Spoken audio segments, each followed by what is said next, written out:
Alright guys, so I never really cared for doing things like overclocking parts of your computer. I just like to build a PC and use it for what it is, then and there. But overclocking? It can be a very annoying process, and when it comes to overclocking RAM, it might just be the most annoying component to get more juice out of it. But let's try to do it anyway.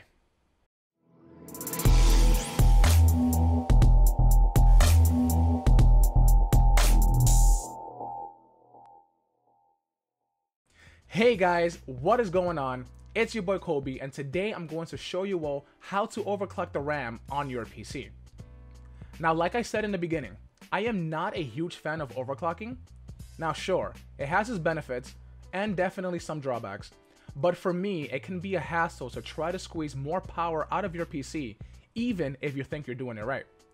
But I figured, why not give you all, and myself of course, a quick lesson, and thanks to the people over at Silicon Power, I'm going to be using their Xpower Turbine RGB RAM kit to try and use some overclocking. Now, I used this kit in one of my build videos, which you can check out right up here. But this kit is actually awesome, and supposedly it has the potential to squeeze out more performance by doing some manual tuning. So let me show you all exactly how I managed to squeeze out some more juice out of this bad boy right here. So there are many ways to go about overclocking the RAM. The first way is the easiest way, and most of you may or may not know this, but it's just to enable your XMP profile or DLCP profile, depending on if you have Intel or Ryzen. When you buy a kit of RAM, on the kit itself it will tell you the rated speed of the RAM. This speed will not be set by default on your PC. The default speed will most likely be 2133 MHz. In order to get that rated speed on your kit, on the BIOS you have to go and enable the XMP profile. That will tell your PC to run it at the rated speed your kit is capable of. It's a quick and easy setting to change in your BIOS, and I know a lot of people tend to forget to enable it, and it does technically count as an overclock. But the other way of overclocking your RAM is to manually tune it yourself, which is also done in the BIOS, but there are tools to help making tuning easier. In this case, we are using a tool called DRAM Calculator for Ryzen. We are using this tool because it can give us the values that are most likely to run stable for our system. And since I am using a Ryzen processor, this makes it a little bit easier to help me get started with doing tuning for the first time. Before we start using the DRAM calculator, we first need some information about our RAM sticks. There are a few ways of doing this. The best way that I found is to use this program called Typhoon Burner. It's a tool that allows us to see all the information we need about our actual RAM kits. There is a free version, so you can download that. Once downloaded, extract the folder and run the application. In the application, click on Read, click on whatever stick of RAM that you want, and it will simply show you all the information you need about the RAM. From here, we will go ahead and click on Report, then click on Export, export to complete HTML export, and save it to your PC. Now what we just did here is that the calculator needs some information of our RAM so it can actually determine the best overclocking settings for your RAM. Now once we did that, we can go into the DRAM calculator and start inputting some stuff. On the main tab, we have to make sure that we have inputted some correct information. First is the processor. Make sure that you are inputting the right processor you are using. In this case, I have the Ryzen 3300X, which is based on the Zen 2 platform, so we will click on Zen 2. Next is the memory type. Now normally, the Typhoon Burner will show you what kind of memory type it is, but for some reason it didn't in this case.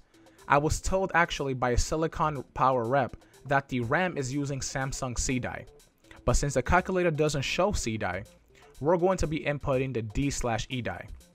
Most of the time, Typhoon will say what kind of RAM you're using, but in this case, it did not.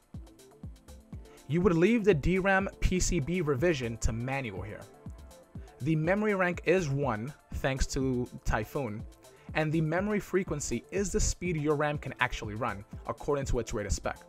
But you can also set it to the speed you want it to run at, and the calculator can determine the timings necessary to run it at that speed. I wanted to see how much we can push the RAM speed, so let's just skip this one for right now. The BLCK, you will leave it at the default 100. For the DIMM modules, that's basically how many sticks of RAM you have installed. In this case, I have 2 sticks, so we will just leave it at 2. And then you have to choose the motherboard. I have a B550 motherboard, but you can choose X570 in this case. Now from here on the bottom, you can click on the Import XMP button and upload the HTML that we saved from Typhoon. Once uploaded, it would automatically fill in the values on the left here. From here, we can try to see how much speed we can get. Now back on frequency, click on 3200 MHz. In this case, this is what my RAM kit is rated for. Click on Calculate Safe, and you will see the values that the calculator thinks that can give you a stable overclock. You can also click on Fast to get the fastest possible, but I recommend that you stick to just Safe because that has a better chance of stability. What you can also do here is continue to increase the frequency to see how far you can take it. In my case, the max that I can do is 3466 MHz because anything higher than that will give me an error not supported notification, meaning that chances are you won't have a stable overclock and it's not recommended to go higher than this. Now there is a lot of information here. It is always recommended to change every single value that you see here into your BIOS, but I personally have achieved my stable overclocks by changing only these 5 values here, along with changing the DRAM voltage and the infinity clock. Like I said, I would recommend changing all these values you can, but in my limited experience, emphasis on limited, it's been okay with these values. Take a picture of this calculator screen, get into your BIOS and change the necessary values. Also, do not forget to change the infinity fabric to half of what your speed is. In my case, is 1733. Once changed, save and quit the changes, and after the PC loads back into Windows, you can check to make sure that the changes have taken effect. You can use a program like CPU ID, which is a great tool that I use, to make sure that the changes were actually made. Once it was made, you need to test to make sure your overclock is stable. There are many ways and programs to check. You can try out programs like memtest86, Cinebench, and Prime95. You can use these to make sure that your RAM is functioning correctly without errors and crashes. Also, play whatever games that you actually play to make sure you aren't getting any stutters, while also seeing if the overclock has managed to give you better FPS. And that's pretty much it. If you haven't gotten any blue screens like I have a few times, and no applications have crashed, then it seems like you're good to go and you have a successful overclock. And there you guys all have it. That is how I managed to overclock my RAM. It can be a seamless process, inputting all the variables, testing to make sure everything is stable, and that's pretty much it. Or it can be a very annoying process with having a lot of blue screens, freezes, and having to reset the BIOS just to start all over again. Tuning your RAM manually can definitely be a risky thing to do, but if you like to get your hands dirty to make sure you're getting the most out of your PC's performance, it can be a very rewarding experience. Now please remember to do this at your own risk because it may have been an easy process for me, but for others, they might not be so lucky as I was. The DRAM calculator is definitely a great tool to mitigate a lot of my concerns when it comes to manually overclocking. And if you're interested in doing this yourself for the first time, this program is a must for everyone and everyone. Also, remember that this is just one of various ways to go about manually tuning your RAM. This was a very simple and intuitive experience for myself, so I wanted to share it with you all. I know this isn't the most perfect way of doing so. I know a lot of people might think about that.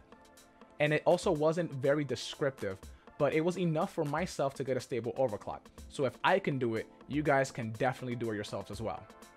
And also, if you have overclocked your RAM, sound off in the comments below to show all how exactly you did it to help others as well. Now I wanted to give a big shout out to Silicon Power for letting me try out their RAM kits.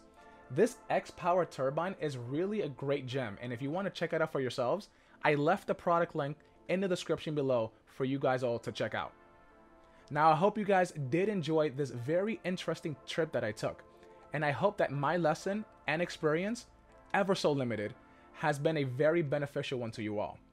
So if you guys did enjoy this video, make sure to hit like, And also do not forget to hit that subscribe button. Thank you guys all so much for watching, and we will see you all in the next one.